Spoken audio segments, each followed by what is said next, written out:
তো আজকের বক্তব্যের মূল সারাংশ ছিল যে রোজ 4টা ধাপে আমরা আজকের এই সিয়ামকে পেয়েছি। প্রথম জামানায় আদম আলাইহিস সালাম থেকে একেবারে আমাদের নবী করিম সাল্লাল্লাহু আলাইহি ওয়াসাল্লাম পর্যন্ত 3 দিন রোজা পালন করতেন মাসে।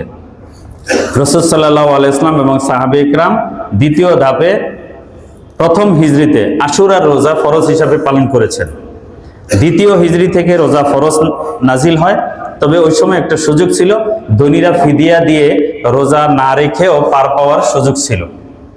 পরবর্তীতে 184 নম্বর যে আয়াত বাকারার, সেই আয়াতের মধ্যে আল্লাহ পাক রব্বুল আলামিন সুস্পষ্ট বিধান দিয়ে দিলেন, ফামান শাহিদা মিনকুম আশ-শাহরা ফালিয়াসুমহু, যে ব্যক্তি রমজান মাস পাবে সে অবশ্যই রোজা পালন করতে হবে। সুস্থ ব্যক্তি ফিদিয়া দিয়ে পার পাওয়ার আর কোনো সুযোগ নাই।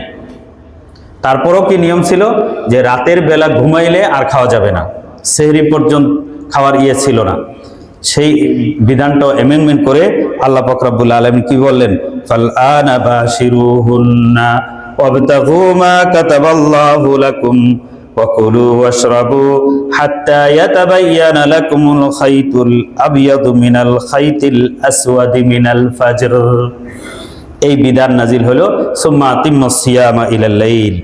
আল্লাহ পাক রব্বুল আলামিন বলেন, এখন থেকে তোমাদের জন্য বিধান দেওয়া হলো যে তোমরা সুবে সাদিক পর্যন্ত খাও, পান করো, স্ত্রী সঙ্গম সবকিছু সুবে সাদিক পর্যন্ত তোমাদের জন্য এলাও করা হলো, বৈধ করা হলো।